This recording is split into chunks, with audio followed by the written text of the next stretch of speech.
क्या आप जानते हैं, पूरे 14 साल के वनवास में लक्ष्मण ने एक सेकंड भी नींद नहीं ली। और इससे भी बड़ी बात, उनकी नींद को पूरा करने के लिए कोई और 14 साल तक लगातार सोता रहा। कौन था वो? आप हैरान रह जाएंगे। वनवास की पहली रात थी। भगवान राम और सीता गहरी नींद में थे, लेकिन लक्ष्मण की आंखें जाग रही थी। उन्हें लगा, यदि मैं सो जाऊं तो जंगल के खतरे मेरे भैया और भाभी को नुकसान पहुंचा सकते हैं। इसी समय निशाचर देवी निद्रा अवतरित हुई। उन्होंने कहा, लक्ष्मण, 14 वर्षों तक जागना किसी मानव के बस की बात नहीं। तुम्हें यह वरदान तभी मिलेगा जब कोई तुम्हारी नींद अपने ऊपर ले ले। लक्ष्मण ने पूछा, कौन करेगा ये बलिदान? निद्रा मुस्कुराई, तुम शेषनाग के अवतार हो और तुम्हारी पत्नी उर्मिला लक्ष्मी का स्वरूप, वो ही तुम्हारे हिस्से की नींद सो सकती है।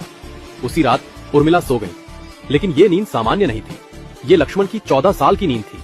वे सोती रही और लक्ष्मण रात दर रात राम और सीता की रक्षा करते रहे। वनवास खत्म होने के बाद जब लक्ष्मण अयोध्या लौटे और उर्मिला को देखा, उनकी आंखें भर आई।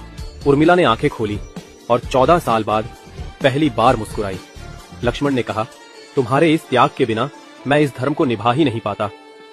लोग राम सीता के प्रेम को याद रखते हैं, लेकिन बहुत कम लोग जानते हैं कि अयोध्या की सबसे महान प्रेम कहानी लक्ष्मण और उर्मिला की है, जहां एक ने 14 साल तक नींद त्याग दी और दूसरी ने 14 साल सिर्फ अपने पति के धर्म का साथ देने के लिए सोती रही।